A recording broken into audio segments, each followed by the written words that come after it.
Sveiki. Praėjusį kartą pradėjom kalbėti apie naktį, sielvartą, tuos pirmuosius žingsnius. Kaip leisti sau gedėti, kitiems leisti, nelyginti. Bet dabar, gerai, leidom sau jausti tą tuštumą, ką toliau? Ką daryti su tuo, kas kyla viduj? Liūdesys, nerimas, visa tai. Taip, iš tikrųjų, čia labai svarbus klausimas, nes tie jausmai, liūdesys, baimė, net pyktis kartais, jie juk normalūs.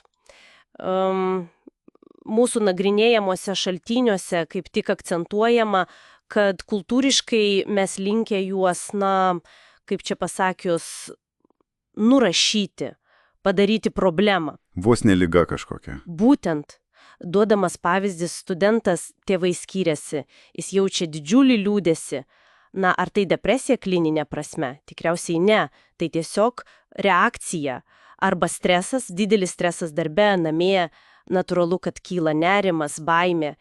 Kai visas pasaulis atrodo griūva, kai, net įprasti dalykai nevyksta, tai sumaištis yra normali. Gerai, tai jausmai normalūs. Bet, o kas į juos tiesiog ignoruojam? Žinai, bandom užspausti. Yra tame kažkoks pavolius, ar ne? Oi, tikrai yra. Naudojamas net toks terminas, kaip nutekėjimas. Ta prasme, jei sąmoningai nesitvarkai su tuo skausmu, jis vis tiek išlenda. Ir dažniausiai, pačiu blogiausiu metu, kaip vienas autorius sako, metaforiškai, jausmai turi didelį prisikėlimo greitį. Stipriai pasakyta. Taip. O kitas ekspertas Vandalas Kochas, kuris traumas nagrinėja, jis dar aštriau formuluoja. Kūnas saugo rezultatą. Kūnas saugo rezultatą? Ką tai reiškia praktiškai? Kad kaupėsi kažkas? Tiksliai. Kaupėsi. Tas neapdorotas sielvartas, stresas, jis veikia fiziškai, hormonai keičiasi, galbūt net smegenų chemija, neurologija.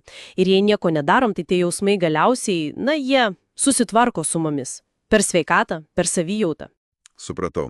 Reiškia, ignoruoti neišeitis, reikia veikti. Tai kokie tie konkretūs žingsniai siūlomi mūsų aptariamuose šaltinuose? Išskiriami tokie 4 pagrindiniai dalykai. Pirmas – pripažinti jausmus. Tiesiog. Pasakyti, savo ar kam nors, aš dabar jaučiuosi piktas. Arba, man neramu. Jau vieni vardinimas, sako, šiek tiek tą jausmą sumažina. Gerai. Antras? Antras – užsirašyti. Gal skamba, banaliai.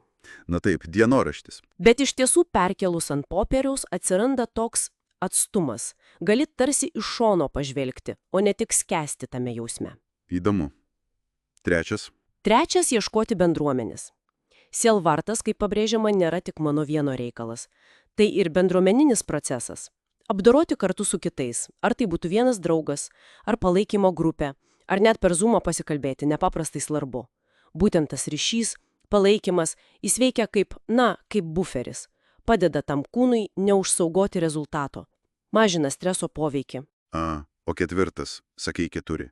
Ketvirtas – būti drąsam. Drąsam čia kaip suprasti, neturbūt apie fizinę jėgą kalba eina. Tikrai ne.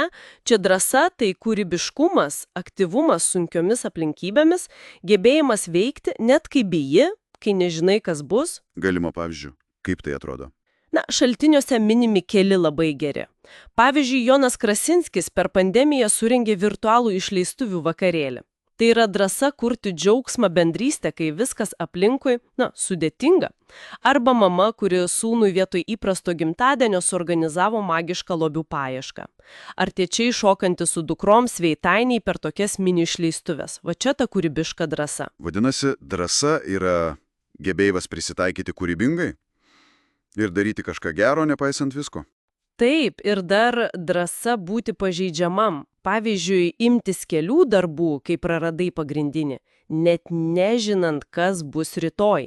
Arba atvirai pasakyti vaikui, žinai, aš irgi truputį bijau, bet ką daro tėtis, kai bijo, jis galvoja, ką daryti.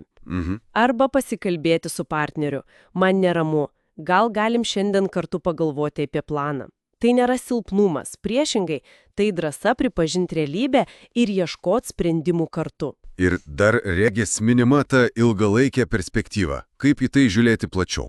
Būtent, siūloma pagalvoti, o ką mes prisiminsim po 30, po 50 metų. Vaikai tikrai neprisimins ten tos konkrečios matematikos užduoties per nuotolinį, bet jie prisimins emocijas.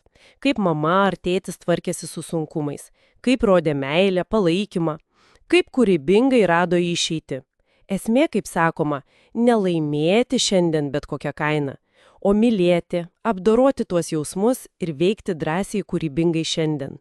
Gerai, tai apibendrinant, ką šiandien aptarėm, remdamysi šaltiniais, jausmai yra normalūs, leisti jiems būti yra svarbu, bet neužstrigti, reikia aktyviai juos tvarkyti, įvardinti, užrašyti ir, kas labai svarbu, kartu su kitais bendruomenėje.